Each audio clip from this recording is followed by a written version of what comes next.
I've been collecting stories that are told in the Soviet Union by their people among themselves, which reveal they've got a great sense of humor, but they've also got a pretty cynical attitude toward their system.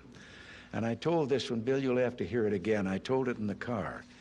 I didn't tell this one to Gorbachev. You know, there's a 10-year delay in the Soviet Union of delivery of an automobile. And only 1 out of 7 families in the Soviet Union own automobiles. There's a 10-year wait.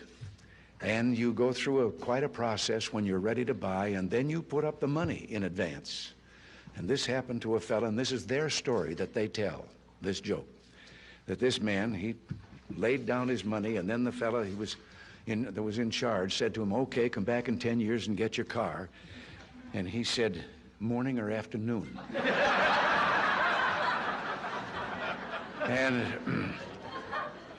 And the fellow behind the counter said, well, 10 years from now, what difference does it make? And he said, well, the plumber's coming in the morning.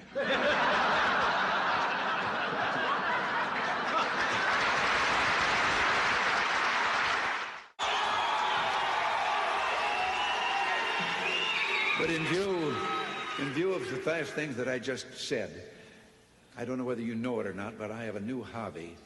I am collecting stories that I can actually prove are told among the Russian people. They make them up themselves, they tell them between themselves, reveals they got a great sense of humor, and they've also got a little cynical attitude about things in their country. And one of these stories, the one I'm going to tell you, I told to General Secretary Gorbachev, and he laughed. The story was an American and a Russian arguing about their 2 countries, and the American said, look, in my country, I can walk into the Oval Office, I can pound the president's desk and say, Mr. President, I don't like the way you're running our country. And the Russian said, I can do that. The American said, you can? He says, yes.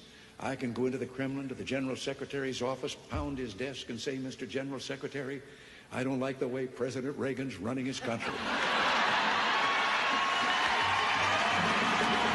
You know, less than 1 family out of 7 in the Soviet Union owns an automobile. Most of the automobiles are driven by the bureaucrats. The government furnishes them and drivers and so forth. So an order went out one day to the police that anyone caught speeding, anyone, no matter who, gets a ticket. Well, Gorbachev came out of his country home, his dacha. He was late getting to the Kremlin. There was his limousine and driver waiting. He told the driver to get in the back seat, he'd drive, and down the road he went.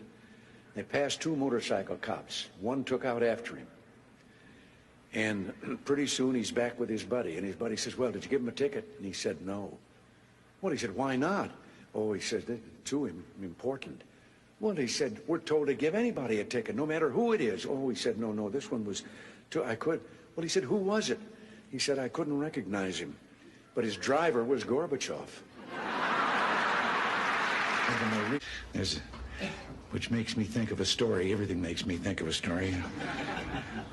About 3 dogs, an American dog and a Polish dog and a Russian dog. They were all having a visit, and the American dog was telling them about how things were in this country. He said, you know, you bark, and you bark long enough, and then somebody comes along and gives you some meat. And the Polish dog said, what's meat? The Russian dog says, what's bark?